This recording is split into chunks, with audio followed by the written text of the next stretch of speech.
వాళ్ళ అజెండా మారిపోతుంది. అప్పుడు ఎవరికి పడితే వారికి చేయకూడితే అస్తిత్వమే ప్రత్యేకత ఏముండదు. మనము మన వాళ్ళని క్లబ్ మెంబర్ చేసుకొని మన వాళ్ళ చందాలతో మన వారికి సాయం చేయాలి. అది క్లబ్ యొక్క ఉద్దేశం.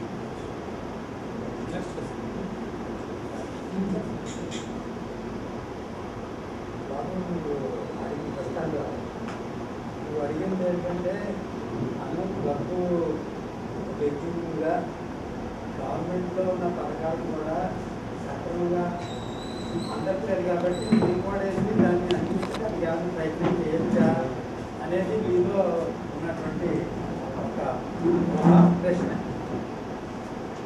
ఇప్పుడు సార్ చైర్మన్ గారు చెప్తుంది ఏంటంటే ఎన్ని చూడటానికి చాలా సంఘాలు ఉన్నాయి. ఈ సంఘాలు ఏం చేస్తున్నాయో మనకు అందరికీ తెలుసు. అయితే ఈ యొక్క కాన్సెప్ట్ మనం ఎందుకు పెట్టుకున్నామంటే మన వాళ్ళని మన Sneha club concept a back to society అనేటువంటిది ఓన్లీ మనమే మన వాళ్ళకి ఏదైతే మిగిలిపోయి అప్పుడుపోయి పడేటువంటి సమస్య ఉందో దాన్ని ముందుకు తీసుకెళ్ళడానికి బాబాసాహెబ్ చెప్పినటువంటి ఏ బ్యాక్ సొసైటీకి దానివల్లే మనం ఈ సంస్థని పనిచేయడానికి మనంతా ముందుకు. ఇప్పుడు నీకు వచ్చినటువంటి నువ్వు ఈ పాయింట్ని పక్కన పెట్టి నువ్వు గవర్నమెంట్ ఏజెన్సీకి పోయి అవన్నీ తీసుకోవడానికి ప్రయత్నం చేసి తీసుకురావడానికి నువ్వు ఇక్కడ ప్రయత్నం చేస్తే అసలు ఈ సమస్య అనుకోండి. సార్ స్టేట్ గవర్నమెంట్ కానీ సెంట్రల్ గవర్నమెంట్ కూడా కొన్ని స్పీచ్లో కానీ కొన్ని మాటలు బయటకు వస్తాయి. ఎలా అంటే అన్నీ ప్రభుత్వాలే చేయలేవు, స్వచ్ఛంద సంస్థలు కూడా కలిసి చేస్తే మరింతగా ఉన్నతంగా అభివృద్ధి జరుగుతుంది. నువ్వు అడిగిన డౌట్ ఏంటంటే అంటే స్నేహ క్లబ్ మెంబర్ కనుక ఓపిక ఉండి చేతనయ్యి ఈ పని పక్క పెట్టకుండా మీరు గవర్నమెంట్ స్కీమ్ ఏమైనా తెలుసుకొని వాటి మీరు చేయాలనుకుంటే గవర్నమెంట్ అంటే అడుగు పెట్టలేదు ముందుకు క్లబ్ నుంచి అది ఏమీ లేదు. చాలా సంఘాలు సార్ ఇప్పుడు మనకి మ్యాక్స్లో డిపాజిట్స్ జనరల్గానే అన్ని బ్యాంకుల కన్నా మనం ఎక్కువ ఇస్తున్నాం. అయితే మనం కూడా బయట బ్యాంకులు పెట్టినట్టుగా ఒక స్కీమ్ పెడతాం. ఒక పర్టికులర్ పీరియడ్కి 16% ఇస్తామండి. ఈ పర్సంటేజ్ ఇప్పుడు మామూలుగా వీటినే అన్ని బ్యాంకుల కన్నా ఎక్కువ. ఇప్పుడు ఈ స్కీముల్లో ఇంకా ఎక్కువ పర్సంటేజ్ పెట్టడం వల్ల మన బిజినెస్ ఎలా డెవలప్ చేసుకోవాలి? మీరే చెప్పారు అదర్ బ్యాంక్స్ కంటే కూడా మన యొక్క మ్యాక్స్ సొసైటీ ట్రస్ట్ ఇస్తున్నది. తర్వాత దాంట్లోనే మన యొక్క లిటరేచర్ బ్రోచర్లోనే మనకు పవన్ స్కీమ్ ఒకటి, అంబేద్కర్ స్కీమ్ ఒకటి, అలాగే బాబు జగజ్జనరామ్ 3 స్కీమ్స్ సర్టన్ పీరియడ్లో మనం పెట్టాం. దానికి మాత్రమే 16% ఆఫ్ ఇంట్రెస్ట్ మనం ఆషాఢ మాసం స్కీమ్ అని చెప్పాను. అంటే ఎందుకు అంత ఎక్కువ ఇంట్రెస్ట్ ఇస్తున్నా అంటే కంపెనీగా మనం కూడా ప్రాఫిట్లో వెళ్ళాలి కదా. వచ్చిందంతా తీసుకొని ఎక్కువ ఇంట్రెస్ట్ ఇస్తే ఎలాగా? సో మనం 16% ఇస్తున్నమాట వాస్తవమే. ఆషాఢ మాసం కానీ లేకపోతే గోల్డ్ స్కీమ్ కానీ అన్ని స్కీముల్లో కూడా 16% ఇస్తున్నాం. మనం తీసుకుంటుంది ఆల్మోస్ట్ 22% తీసుకుంటాం. తీసుకుని వచ్చిన ఇన్కమ్ని వీళ్ళకి షేర్ చేస్తున్నాం. ఇప్పుడు ఫర్ ఎగ్జాంపుల్ బ్యాంక్ లాగా మనం కూడా వడ్డీ రేట్ ఇచ్చామనుకో డిపాజిట్లు రావు కదా. ఎక్కువ రేట్ ఆఫ్ ఇంట్రెస్ట్ పెట్టాం కాబట్టి ఆ డిపాజిట్ వచ్చింది. నువ్వు కూడా బ్యాంకులో ఇంట్రెస్ట్ పెట్టినట్టు ఇక్కడ పెట్టామనుకో అసలు నీకు ఎందుకు ఇవ్వాలి డిపాజిట్? గవర్నమెంట్ అక్కడికి వెళ్ళిపోతాను సేఫ్టీ. సో అందుకని మనకి డిపాజిట్లు రావనే ఉద్దేశంతోనే 16% రేట్ ఆఫ్ ఇంట్రెస్ట్ పెట్టాము. తప్పదు కాబట్టి ఇప్పుడు సపోజ్ విలేజ్లో మీరు ఇస్తున్నారు, లోన్లు ఇస్తున్నారు, ఎప్పుడు ఇస్తారని వెంటబడతాం. ఇచ్చేది 10,000 రూపాయలు, దానికోసం వెంటబడుతున్నారంటే దాని అర్థం ఏంటి? డిమాండ్ చాలా ఎక్కువ ఉంది కానీ వాళ్ళు మనం క్యాటర్ చేయలేకపోతాం, అంటే డబ్బులు ఇవ్వలేకపోతున్నాం టైం. మన డిపాజిట్లో తక్కువగా ఉంది. ఎలా ఏం చేయాలి? సో ఎక్కువ రేట్ ఆఫ్ ఇంట్రెస్ట్ పెట్టేసేసి మనం వాళ్ళకి ₹2 వడ్డీకి దాదాపు ₹2 అవుతుంది. ₹2 వడ్డీకి అలాగా. ఇప్పుడు టెక్నికల్గా వెళ్తే మరి మీకు ఎంతవరకు అప్లై ఆర్బీఐ రూల్స్ కూడా అదే చెప్తుంది. మనకు ఆర్బీఐ రూల్స్ వర్తిస్తాయి, సొసైటీ రూల్సే వర్తిస్తాయి. ఎన్బిఎఫ్సి రూల్స్ వర్తిస్తాయా? ఎన్బిఎఫ్సి రూల్స్ అది కూడా మనకు సంబంధం లేదు.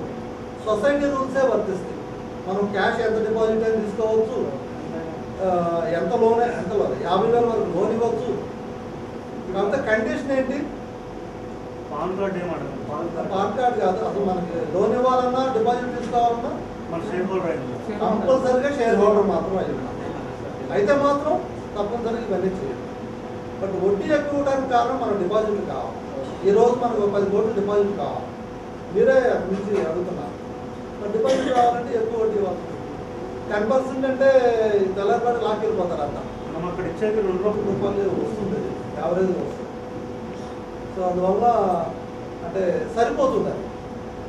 ఇంకా ఇంట్రెస్ట్ రేట్ పెంచకుండా, మనం అప్పులు ఇచ్చినప్పుడు ఇంట్రెస్ట్ రేట్ పెంచకుండా ఉంటే సరిపోతుంది. తక్కువ ఇచ్చినట్లే వాళ్ళు 5 రూపాయలు 10 రూపాయలు వడ్డీకి వెళ్తారు.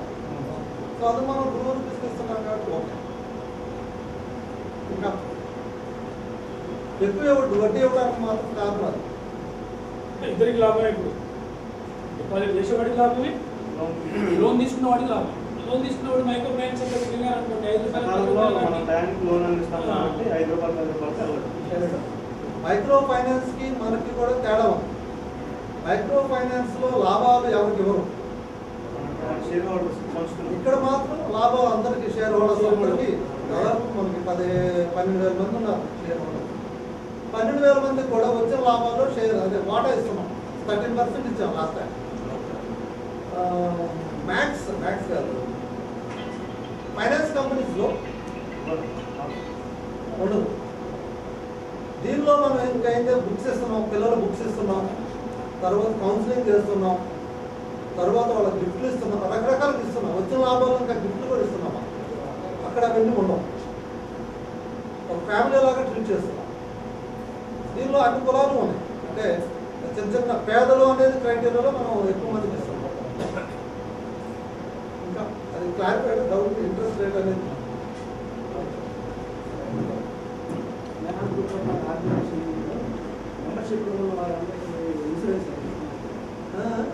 ఇన్సూరెన్స్ లేదు. మనమే ఆదరణ పథకాన్ని ఒకటి పెట్టాం రీసెంట్గా.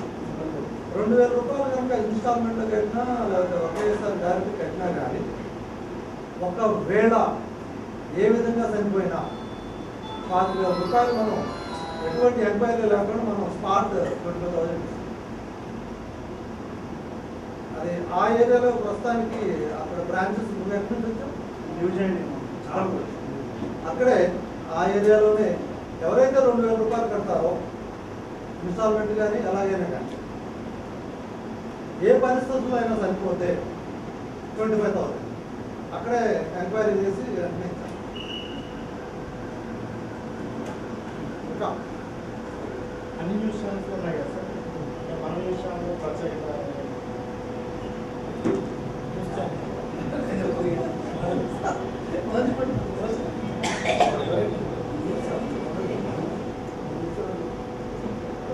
ఛానల్స్ అన్ని తనిఖీ వర్గాలు బౌద్ధుల ఛానల్ ఏది లేదు. దీని ప్రత్యేకత మీరు బౌద్ధుల ఛానల్ ప్రత్యేకత.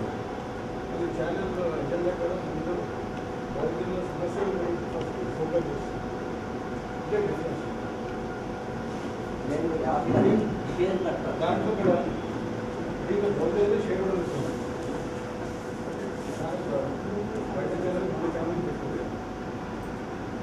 సో ఛానల్ అనేది ఏంటంటే సమస్యలు చాలా ఉన్నాయి. మీరు చాలా ప్రోగ్రామ్ చేస్తున్నారు. ఎక్కడైనా ఛానల్లో వస్తున్నాయా? ఎందుకని ఐడియా లేదు. ఒక పెద్ద ఆయన అడిగాడు, సార్ ఎంతకాలం మీరు అడుక్కుంటారు, మా న్యూస్ వేయండి అడుక్కుంటారు. మీరు ఛానల్ పెట్టుకుని మీరు న్యూస్ వేసుకోండి. అలాగనేసి ఓన్లీ బహుజనులే కాదు, పేదలు ఏ జాతిలో ఉన్నా ఏ కులంలో ఉన్నా కానీ వాళ్ళ ఇష్యూస్ అన్నీ కూడా మనం రైట్ చేస్తాం. పేద అనేది క్రైటీరియాలో మనం ముందుకెళ్తున్నాం. ఇంజస్టిస్ ఎవరికైనా ఇంజస్టిస్ అనేది క్రైటీరియా, ఈక్వాలిటీ అనేది క్రైటీరియా. ఈక్వల్గా ఉండాలి, ఉన్నవాళ్ళు లేని వాళ్ళు ఈక్వల్గా ఉండాలి. సో లేని వాళ్ళ సమస్యలు వచ్చినప్పుడు తప్పనిసరిగా ఈ యొక్క ఛానల్ ఆ యొక్క ఇష్యూస్ని హైలైట్ చేస్తాం. టీవీ ఛానల్లో పెట్టుబడి తీసుకుంటే కొన్ని బెనిఫిట్స్ అలాగే అంటే 4 lakh డైరెక్ట్ కానీ జాయిన్ అయితే దాని యొక్క బెనిఫిట్స్ టీవీ ఛానల్ స్టార్ట్ అయిన తర్వాత చెప్పండి, మీ ముందు డబ్బులు పెట్టిన తర్వాత బెనిఫిట్స్ ఎలా వస్తాయి? బెనిఫిట్స్ టీవీ ఛానల్ బెనిఫిట్స్ ఎలా పొందుతారు?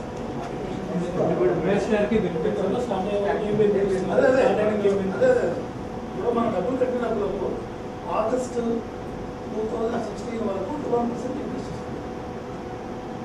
ఓకే, తర్వాత ఆగస్టు 2016 తర్వాత ఆ డబ్బులు టీవీ ఛానల్లో పెట్టుబడి అక్కడ నుంచి లాభాలు వస్తుంది. అంటే ఇప్పుడు మనం కట్టే డబ్బులు ఏవైతే ఉన్నాయో మీరు ప్రభుత్వాలు తీసుకుంటారు, అది ఇమీడియట్లీ టీవీ ఛానల్ కాకుండా మ్యాక్స్ దాంట్లో కడుతున్నాం. టీవీ ఛానల్లో పెట్టే మటుకు లాభాలు అంటే ఇంట్రెస్ట్ కూడా అది క్లారిటీగా మీరు ఎవరి దగ్గరికి వెళ్ళినప్పుడు చెప్పాలంటే మీ డబ్బులు ముందు మేము మ్యాక్స్ సైట్లో పెడతాము, పెట్టి మీకు అప్పటి వరకు 12% ఇంట్రెస్ట్ ఇస్తాము. ఛానల్ వచ్చినప్పుడు మ్యాక్స్ బ్యాంక్ నుంచి డబ్బులు టీవీ ఛానల్ పెట్టుబడి పెడతాము. అక్కడ నుంచి టీవీ ఛానల్లో లాభాలు మీకు డైరెక్ట్ లాభాలు వచ్చే జరుగుతుంది. దాంతోపాటు మీరు 4 లక్షలు 5 లక్షలు మన టీవీ ఛానల్లో పెట్టుబడి పెట్టినప్పుడు మీ సమస్య మీ రేట్ ఆఫ్ ఇంట్రెస్టే కాకుండా మీ పర్సనల్ సమస్య ఏదున్నా కూడా మీ ఏ ఏరియాలో అయితే మీకు ఒక నెట్వర్క్ ఉందో ఆ ఏరియాలో కూడా మీకు ఇండస్ట్రీస్ అనిపించినప్పుడు మీరు ఆ ఏరియాలో కీ రోల్గా తీసుకోబడతారు. సో మీరు ఏ ఏరియాలో ఇప్పుడు మీరు న్యూజివేడ్ నుంచి వచ్చారు, న్యూజివేడ్లో ఒక ఏరియాలో మీరు ఒక 5 లక్షలు మనకు పెట్టారు కదా. సో అక్కడ మీకు మన సొసైటీలో జరిగినప్పుడు మనకి ఏదైనా నిర్ణయం జరిగినప్పుడు జాయిన్ కానీ లేదా పర్సనల్గా మీకు ఏదైనా ఇంజస్టిస్ లేదా పర్సనల్గా మీకు ఏదైనా ప్రాబ్లం ఉన్నప్పుడు కూడా మీరు చెప్పేదే ఫైనల్ అథారిటీ అవుతుంది మన టీవీ ఛానల్. సో అది ఒక ఫేవర్గా మీకు తీసుకోబడుతుంది మన TV channel. Question sir, TV ఛానల్లో పిలుస్తారా 50 లక్షలు సేల్స్ రిజిస్ట్రేకి టెలికాస్ట్ ముందుగా సమస్య ముందు ఖచ్చితంగా ఉంటుంది. బట్ అక్కడ సమస్య యొక్క తీవ్రతను బట్టి ఏది ఇంపార్టెంట్ అనుకుంటున్నామో అది చైర్మన్ యొక్క నిర్ణయాన్ని బట్టి ఆధారపడి మనం సమస్యను పరిష్కరించబడుతుంది. రెండాటికి సమానంగా ఉంటుంది సార్, న్యాయం నాకు తేడాగా ఉంటుందా? న్యాయం అయితే మనం లాంచ్ చేస్తాం. 2000 ఆగస్టు 16 లోపల మన TV channel launch చేయాలనుకుంటుంది.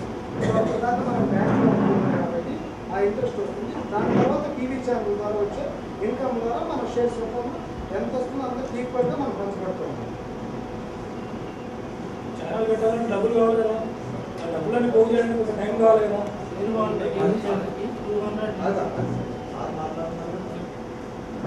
TV channel పెట్టాలంటే మీకు కొంత డబ్బు కావాలి. ఫర్ ఎగ్జాంపుల్ 100 కోట్లు కావాలనుకుంటున్నాం, ఛానల్ పెట్టాలంటే మేము 100 కోట్లు కావాలి. 100 కోట్లు ఇవాళ స్టార్ట్ చేద్దామంటే స్టార్ట్ చేయొచ్చు మనం ఛానల్. 100 కోట్లు మనకు అడుగుతున్నాయా? 100 కోట్లు ఉంటే ఎవరు కూడా స్టార్ట్ చేసేవాడు. స్నేహ టీవీ ఛానల్ యొక్క ప్రత్యేకత ఏంటంటే దీంట్లో అందరూ కూడా భాగస్వామి. పబ్లిక్ ఛానల్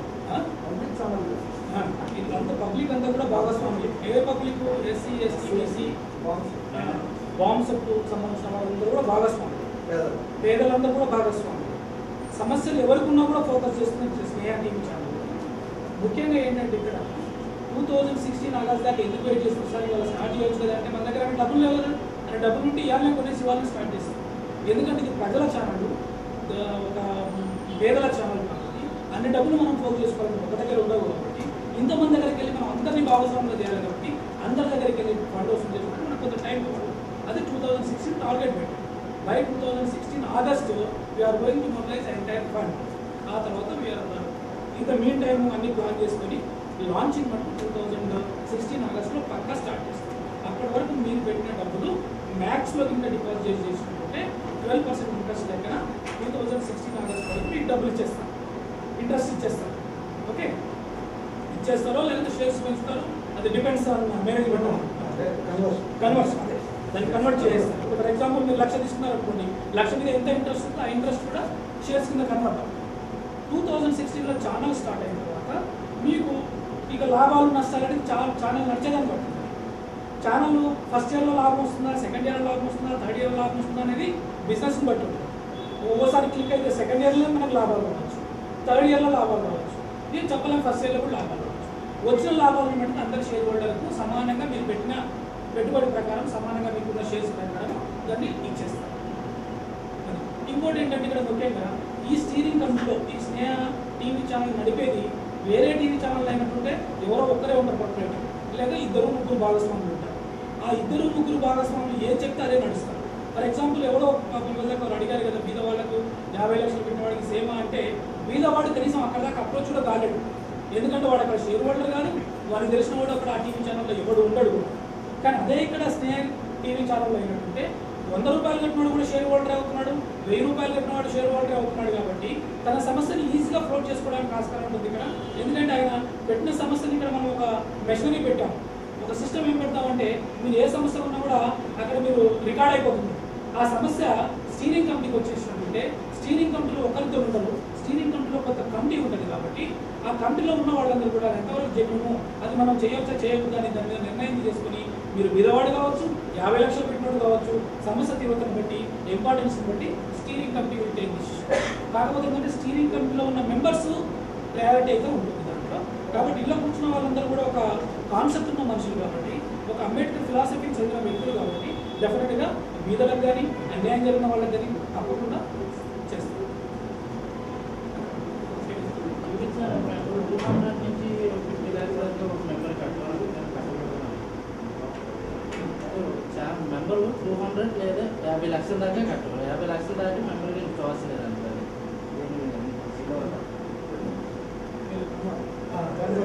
200 నుంచి 50 lakhs దాకా ఒక మెంబర్కి చాయిస్ ఉందండి. 50 లక్షలు దాటి ఇంకా కట్టకూడదు అంటారు.